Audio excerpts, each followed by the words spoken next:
Hello, Laziali all over the world. Welcome to another episode of Lazio Lounge. I'm Vittorio Campanile. With me again, Alasdair McKenzie. Alasdair, is not a very good day for us. Not a great performance from Lazio. Another defeat. I remember a couple of weeks ago. Now Lazio has 5 easy matches in Serie A, right? Udinese, Crotone, and so on. We already finished 4 matches, and Lazio only managed to get 6 points. So we were hoping for 15 points out of 5 matches. It's not going to happen. And this is very concerning, even because after this, we're going to have Milan and Napoli, who are probably the most, I would add, Sassuolo, are probably the best teams right now in Serie A with Sassuolo, right? Yes. No, exactly. I mean, the strange thing as well, I mean, obviously we, like you say, you're right. We did a couple of weeks ago talk about this run of fixtures and say this is going to be crucial in terms of Lazio's hopes of finishing in the top 4 this season. I don't think either of us would have expected at that point that if we were going to win 2 of those games, they would both be the away matches. And I know we've already talked about this a bit after the Udinese game, but it's a massive concern now, this problem at home.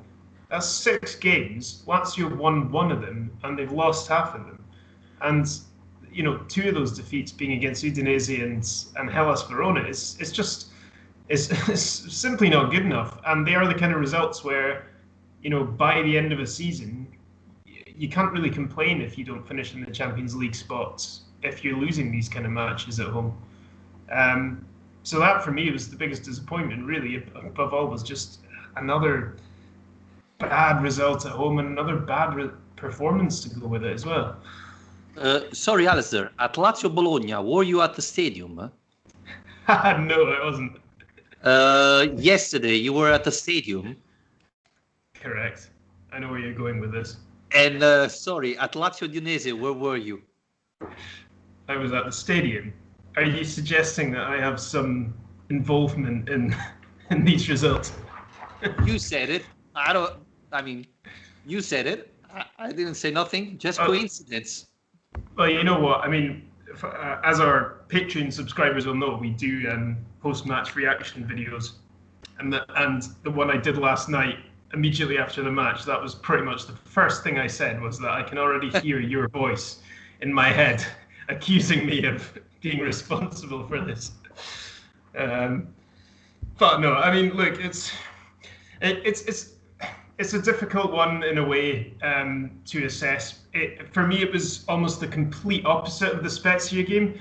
The Spezia game, Lazio played very badly, but they took their chances and they managed to hold out when they were under pressure.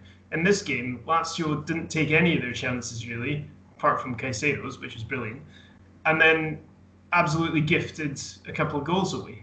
So it's just strange to see them put in kind of 2 completely different performances. People will talk about them being tired in the Bruges game, and yes, it is an emotional drain as well as a physical one coming off that kind of moment of qualifying for the last 16. But I don't know. I can't help but feel that Inzaghi got it a bit wrong yesterday, and I also can't help but feel that, again, the players just didn't approach the game in the right manner.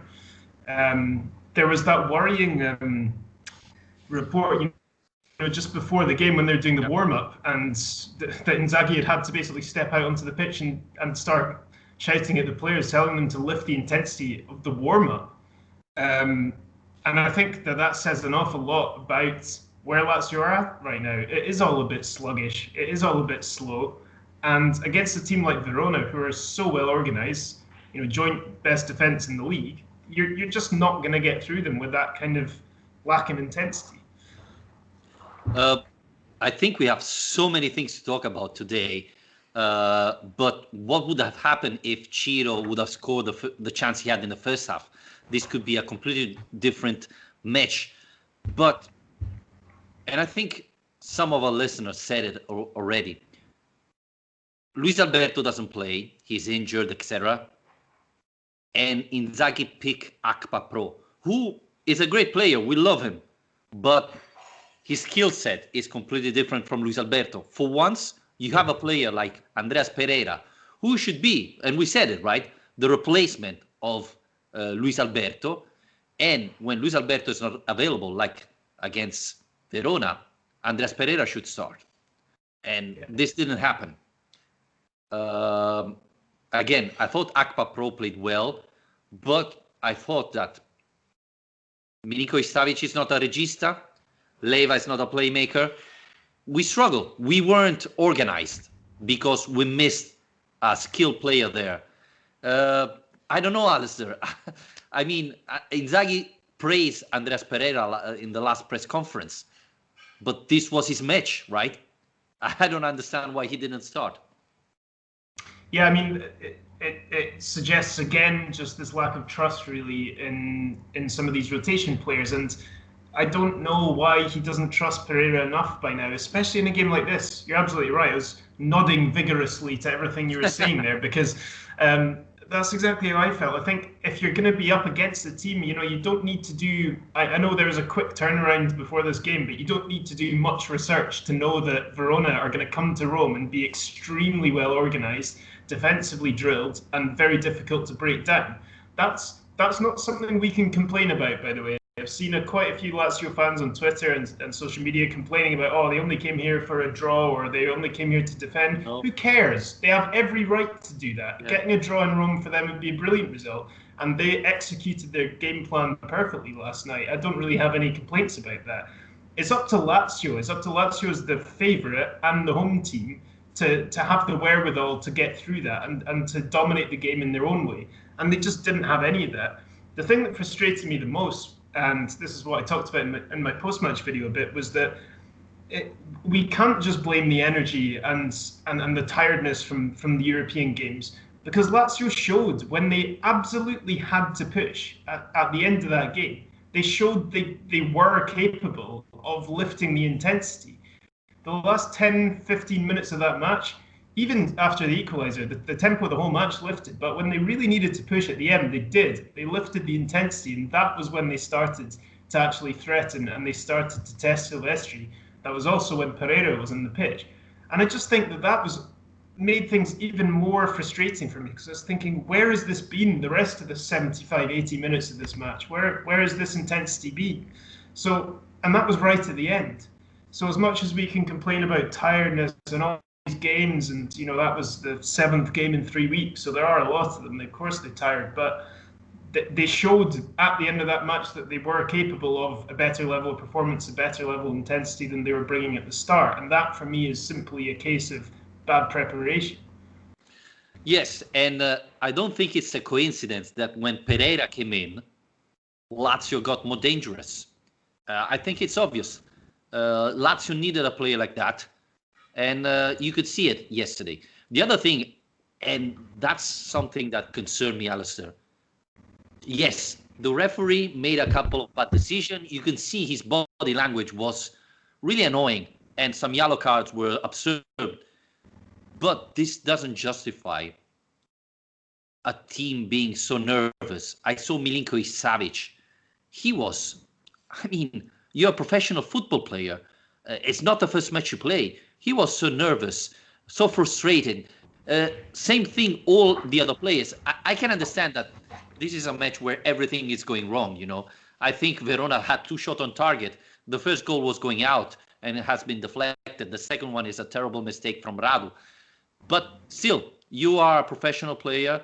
You have to behave better. And this didn't help Lazio. This didn't help Lazio, help Verona defending. So this is a big problem, because if a key player like Milinkovic Savic plays like he played against Verona, then I don't want to say he's useless, but he doesn't provide a big help to the rest of the team. Yeah, he wasn't the only one as well. When you talk about that nervousness, I think that is a recurring theme now. And I saw that read today, actually, that Lazio have now got, I think, something like 36 yellow cards this season, which is the joint highest in the league, way, way higher than most of the teams in the league. And, a lot of that, there can be all sorts of reasons for that, but they do seem to kind of lose their cool a bit. And that is frustrating. It was frustrating to watch last night at times, especially once Verona went in front. Their players were falling over like they'd been shot every time the tackle went in. At one point, there were two players, one in either half, rolling around the ground at the same time. But you have to expect that kind of gamesmanship. It's going to happen. I think that they need to manage that side of the things better. Akpa is now suspended for the Benevento game. I think he's only started 2 matches this season, and he's managed to pick up 5 yellow cards already. Yeah, I think that stats is a little bizarre because, for example, Parolo got a yellow card to talk because he was talking with the ref, but he's the captain. He's allowed to talk with the ref. I thought Abisso yesterday was awful and created this atmosphere. Still, you're a professional player and you don't have to behave like that. On the Radu, on the second goal, I don't think it was a foul on Radu, but we got like 3 yellow cards only on that thing, right? Yeah. You have to be much better than that for me. But yeah, Akpa Pro is a perfect example, right? I think he started 3 matches in Serie A and already got suspended. The positive side is, well, finally, Andreas Pereira will start. I hope so. Or will Cataldi play there? Who knows? But yes, Lazio was very confused in the second half. We struggled to create chances against a very well organized defense, but a team like Lazio should be better than that. So. Yeah, absolutely. And I mean, let's talk about our own defense for a second as well. I mean, first of all, the age of it. I mean, Reina, Acerbi, Radu, Parolo is, I'm surprised we didn't have kind of walking sticks along the side to help them out. But it's not exactly the freshest defence. There was a big lack of pace that Verona tried to expose at times as well and put them under pressure. It's not a coincidence that Tamezi was ready for a bad back pass from Radu. I mean, they'd been instructed to press high up the pitch and try and take advantage of those chances. But it's now an issue. Acerbi going off injured yesterday is a nightmare scenario for Lazio because this defensive record is dreadful now. That's 19 goals conceded. We said last week already it's the worst record since 1992. That's still the same.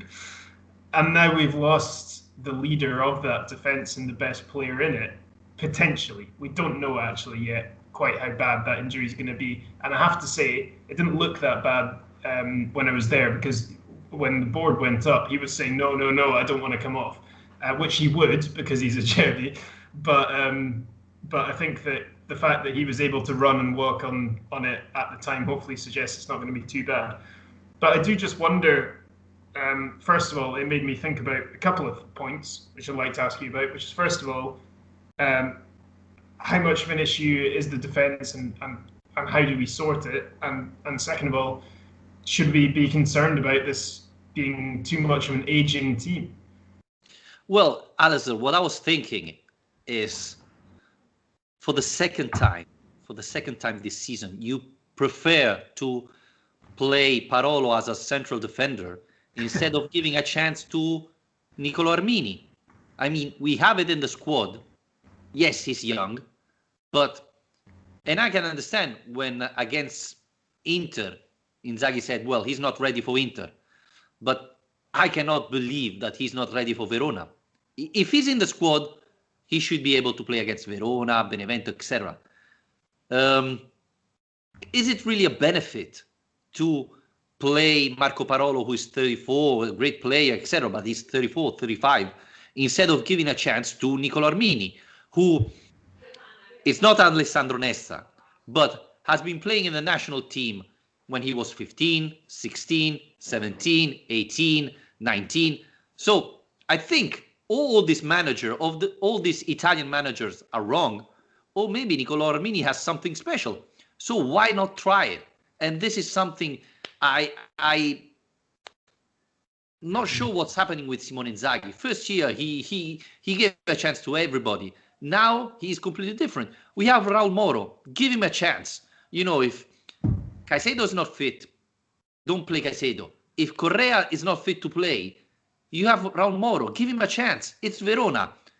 I mean, if he's not playing against Verona Benevento, when is he going playing?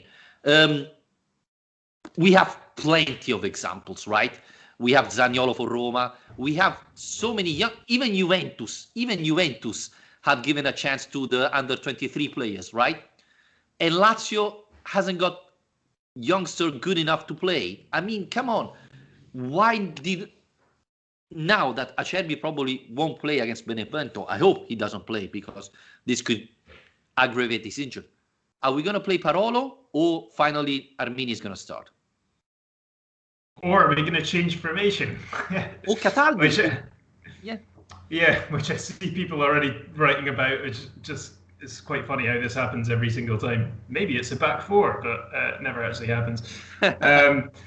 But yeah, no, I completely agree. I mean, we've talked about this before already a few times. Inzaghi's complete U-turn in his willingness to try out youth players. And it is kind of surprising because you could maybe forgive him that if he'd been burned by it before, if it hadn't worked when he tried it before. But it did. I mean, when he gave time to Strakosha, to Luis Felipe, they developed into reliable first-team players. Even Cristiano Lombardi, although he didn't keep it up when he first came into the team, he made a good impact. So yep.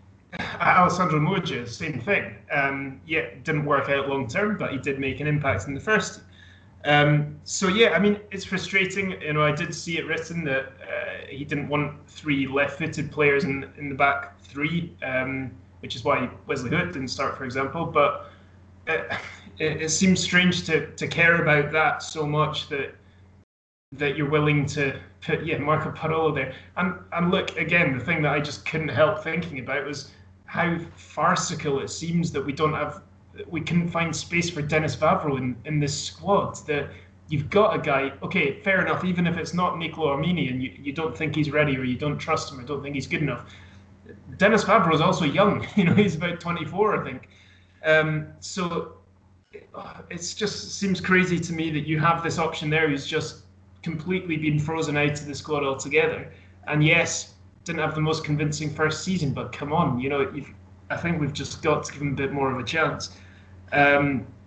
Especially because he's 24, Alasdair. As Steve Moore tweeted yesterday, Reina 38, Acerbi 32, Radu 34, Parolo 23. We had Vavro, he's 24, give him a chance. And by the way, we lost anyway, so we could have lost with Armini. He would have changed nothing. Still, we didn't get any point even with Parolo. So maybe risk it. Maybe Armini is good. And again, the other thing, Alasdair, is okay. People can say, well, we didn't have enough players, so that's why Vavro is not in the list. But in the list we have Javan Anderson. If I'm not wrong, the last time Javan Anderson played was against Sampdoria. Why do we have him in the list if he's not playing anymore? Take him off and put in Vavro, especially if we are struggling in defense. Yeah, I just think that if you're going to invest that much in a guy, you've got to find space for him, no matter what happened in the first season. And let's be honest, the first season wasn't a complete disaster. Yes, he didn't fit in as immediately as we would have hoped, but it wasn't a complete disaster in the way that it's been treated by the fact it's been not even registered in the squad. And any chance of seeing that value come back, by the way, in a resale value is gone then. Like, you can't freeze out a player from your squad and then ask for your 12 million euros back. That's not how it works. The funniest thing, Alasdair, is that the last match he started, he played well. It was against Sampdoria, right? And we all said, wow, Vavro played really well today. Maybe this is the beginning of his career with Lazio. Instead, it was the last match he started. And it's funny because the last match he started, he played great. Well, it was, we talked about this before. It was kind of like, okay, Inzaghi decided that, because when he first came in, we expected him to play on the right of that back three, yep. And that's where he started. And then we realised pretty quickly, okay, he's not very comfortable with the ball at his feet. He's not the kind of player who's going to build the attacks in the way that Inzaghi likes those players in that position, like Patrick, for example, to do. And then once he moved him into the central role, it's kind of like exactly the same thing as I've been saying about Wesley Hook this season, where fair enough, he's more of an old school defender, Vavro, but if you tell him to keep things simple and you put him in that central role, he was a lot more comfortable there, where it's basically a case of man marking a big striker, winning the balls in the air, keeping it simple. When you've got the ball at the feet, you've got much more time when you're in that position. There seemed to be progress being made. So yeah, it's a frustration. And look, I do wonder, I've been scratching my head thinking of why the defensive record has been quite so poor this season. I can't help but think there's been maybe a bit too much change. It's never really been settled. It's being rotated all the time, which is what we need, by the way. I mean, I'm not criticizing rotation, but the goalkeepers are being rotated as well as all the back three being rotated. And there's just not really any kind of consistency of selection back there. So nothing's really sticking and nothing's really working. There's no real momentum building defensively. But 2 clean sheets all season, Vittorio, you're throwing away points. They're giving themselves far too much to do in these games. Especially if you consider last year. Last year, Lazio defense was great. And I know it's very old style, but you win the Scudetto with the defense, not with the attack. So we are not fighting for the Scudetto, but like this, it's gonna struggle. And the other thing, Alasdair, is how many times we talk about the defense, 3-man defense, 4-man defense. Here are all single-player mistakes, because in the first one, Lazzari put the ball in the net. The ball is going wide. On the second one is Rado passing the ball to the attacker. And it's not the first time. This season, we saw Reina making a mistake against Bruges, Acerbi forgetting his man, Hurt losing the ball when he's the last man, and so on. It's never a fact that, well, the line wasn't correct, etc., etc. Single mistake. I think there's a lack of concentration, and I cannot believe it's the Champions League. It's simply lack of concentration. I don't know what's happening. There's something probably wrong in the locker room, but I cannot believe it's the Champions League that did this. Definitely not. Yeah.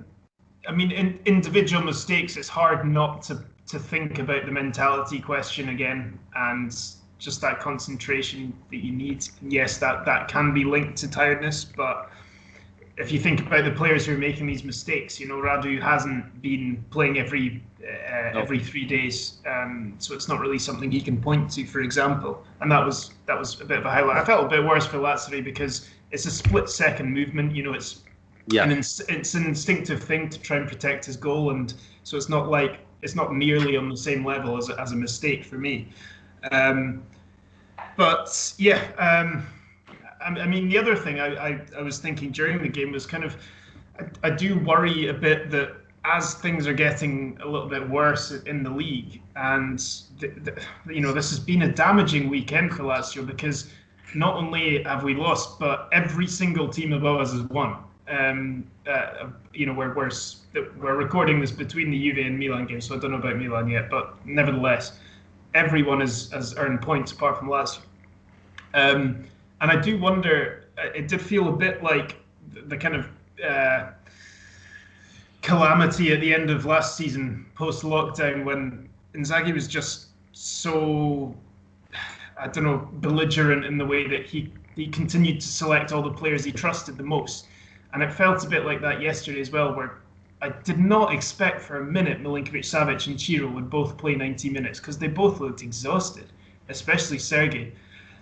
When Caicedo scored and then he immediately took him off, I was making notes of the substitutions as they go during the game, and I already, as soon as I saw Correa was coming on, I made a kind of off mark beside Ciro's name. I was like, there's no way that it's not Ciro. I couldn't believe that he was taking off Caicedo, but I do wonder if it's getting a bit like that again. I don't know if you feel the same way, just how he's going to be putting a bit too much pressure on these key players to get them out of these positions. I think one of the problem is that Caicedo wasn't 100% fit, but same thing about Ciro Immobile. But about Ciro Immobile, Alasdair, I mean, why did he take the corner kicks? What's going on? What's going on? You have the striker, the top scorer, taking corners. I mean, Well, what I happened? thought the same thing, but then I was wondering who else would. And the only Leiva take 2 corners, right? but We scored. Leva wasn't on the pitch anymore at that point, was he? No, I think he was at the beginning. Definitely. Oh, was he? Okay. Yeah. Yeah. Well, no, that's a good point. But yeah, no, it seemed a bit strange. It did. I mean, the whole thing seemed a bit haphazard, really. I feel like Lazio lost track of their identity a bit during that game, lost track of their idea of how they're supposed to be going about their business, especially at the end. Funnily enough, when they created the best chances was basically when they kind of threw the tactical master plan out of the window the most. It was kind of when they just said, well, let's go for it, just throwing everything at them. Pereira was unlucky. His shot was deflected, but I thought that was going in. It was a great save from Silvestri. Yeah. But yeah, I mean, it's just piled pressure on this game against Benevento on Tuesday, because I feel like that's going to be a real crisis then if they can't get a win in that game, and that's ahead of huge matches, like you said at the start, against Napoli and Milan. But again, the thing that concerned me more, Alasdair, is that when a crisis like that happens in other teams, they change everything, right? They give a chance to players who haven't played that much. Inzaghi instead stick with those players like we saw last year. I mean, I think after this match, we saw that Lazio is better with Andrea Pereira. Akpa Pro is a great player, but you need a playmaker, player with talent, with like Andreas Pereira. We saw that the Parolo experiment is not working. We lose anyway, so give Arminia a chance. Again, we're playing against Benevento. It's not against Cristiano Ronaldo. Rotate someone, try different things to see if they work. Because if you stick at the same things, we'll get the same errors again. I don't think it's going to be magic and suddenly things are going to change, right? Well, that's what Inzaghi does, though, isn't it? The last kind of couple of years, and given the success Lazio had over the last couple of years, you could say he's justified in doing that. But it's sometimes it's been the great cause of frustration is that when perhaps he needs to change, freshen things up, he hasn't. And that's when Lazio have had their dips in form. That's tended to be a running theme. I think that Pereira just has to play because that's the reason he's been signed. We've talked about this. He's supposed to be the vice Alberto. That's kind of the point of him being there. So if Alberto's not available, then play him. And the thing, Alasdair, is that when he started in place of Correa, which I don't think is his position. If he has to start instead of Luis Alberto, because that's his. And to be honest, let's be honest. Yesterday against Verona, he didn't do anything magical, but when he came in, Lazio improved. Lazio got more dangerous because he started moving the ball. You had a more talented player. Verona had to be careful to that player. He created chances, assists, etc. I don't think Pereira was amazing, but you didn't have that type of player, and this made the job for Verona easier. So you have to give him a chance. And I think Pereira is the most talented player we signed in the last couple of years. He may have, maybe he's not a big personality, but he has talent, and it's what Lazio probably is lacking without Luis Alberto, or with Luis Alberto playing like that. So he's the right solution. So yes, I'm concerned. I'm really scared, Alasdair, that we're going to see Milinkovic-Savic, Leiva, Cataldi playing against Benevento. Parolo. Because no, Parolo's playing on defense, definitely. So, but yeah, it wouldn't make sense to me. Absolutely. Yeah. I mean, it's a tricky one. I mean, I don't think there's any simple answer to it. I don't think it's going to be as simple as you chuck Armini and Pereira in the team and Lazio go and win 4-0. But I think they need to, they need to have a source of a spark in that midfield, I guess. And when Milinkovic-Savic is as tired as he is. And like, he was brilliant against Bruges. He was the man of the match in that game, and I'm not surprised he was tired last night, because he was, doing half of the running for the team on Tuesday. But if he's not fully fit, he's not really a kind of playmaker anyway. He is capable of playing those kind of Hollywood passes, but that's not really his game. So I just think we need, you're right, we need more than two functional midfielders like Akpa and Lucas. You need someone who's able to create things a bit more, to get things moving, to move between the lines like Pereira can. And I think Correa coming back into the team would make a big difference as well, hopefully. It's tricky for him. There's 3 games to go now before Christmas, and it's absolutely vitally important to kind of avoid any injuries. So it's a difficult little period to get the selection right, I would say, because Benevento is a game that you should be winning, but just cannot take it for granted at the moment. No, they play great football. They are well organized.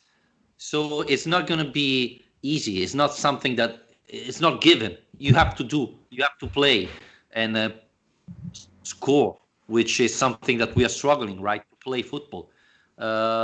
Again, this season in Serie A, the team fighting for relegation are very well organized. We saw it with Crotone. Benevento is another one. So all these small teams are very well organized. They don't have talent, but they're very well organized. So if you come unprepared, like I thought Lazio did against Udinese, you're going to really struggle. So it's true, it's Tuesday, so Inzaghi has really no time to prepare. But I think, let's be honest, Lazio players are the same of 3 years ago, pretty much. So, they don't have to study a new type of football. It's that one. So it shouldn't be very hard for Inzaghi to prepare the match. Yeah, I mean, you just need to get the right motivation. He needs to motivate them. That's more important than anything at this stage. I think he's not going to change the way he plays or the style of play for this match. It's just about motivating the players he's got to go out and give it absolutely everything. I hope that a bit of traditional sibling rivalry can at least help in this match. The fact that he's up against people he's not going to want to lose to his big brother. So maybe he'll be more motivated than ever to make this happen. Do we consider this a derby then? Now? Yeah, the Inzaghi derby. Well, there was one before, wasn't there, when he was at Bologna, when Pipo was at Bologna, and which was, the January, I think. And I think we won that game. I can't quite remember, to be honest. But Pipo's Bologna team was so bad that I expect we did. Yep. Alasdair, so, I think we can wrap it up here, right? We have a short week for us. We have Tuesday directly, Lazio Benevento. We're going to talk even about the Champions League draw, because even if we didn't play that well, we reach, right? We will find Monday who's Lazio is going to pick. So very exciting. It's a difficult draw, right, Alasdair? Because every team Lazio can pick, it's very, very dangerous. It's very, very tough. But anyway, reaching that position, it's great for Lazio. Let's hope that they pick up with the even in Serie A, because otherwise there's a big chance this is going to be the last year to reach the Champions League. Yeah, well, that's the thing. I mean, look, I almost feel like for me the attention kind of turns even more to Serie A now, because Lazio have basically achieved their goal in the Champions League. I don't think anyone is expecting anything better really than the last 16. Obviously they'll give it their everything, but if we get knocked out at the last 16, I don't think anyone's going to be complaining too much. And look, it's going to be a great occasion, because Liverpool, City, Chelsea, Real Madrid, Bayern Munich, I think those are the 5 teams that we can draw. So whoever it is, it's going to be an amazing occasion to get them over 2 legs and just have a crack, see what can happen. But if we want to be in this situation again next year, we really need to sort things out in the league. I hope Real Madrid, seeing them playing, they're terrible. So that will give us a chance. Yeah. But anyway, it's funny to say because it's Real Madrid. But I think Lazio has the biggest chance if they play against Real Madrid. But we're going to talk about this after Benevento Lazio. So next podcast, we're going to talk about Serie A and obviously the Champions League draw. Thank you again, Alasdair. I hope you're not going to Benevento Lazio, right? No, it's too far away. Okay, good. Positive. So we have a chance to win, guys. We have a chance to win. Thank you again, Alasdair, for joining me. Thanks to all our Patreon. Remember, you can subscribe on patreon.com/Lazio Lounge, $2 a month the subscription. You can follow us on Spotify, Spreaker, iTunes, and on YouTube. Thank you again for your support. And we're going to talk again next week after Benevento Lazio. Ciao, Alasdair. Cheers.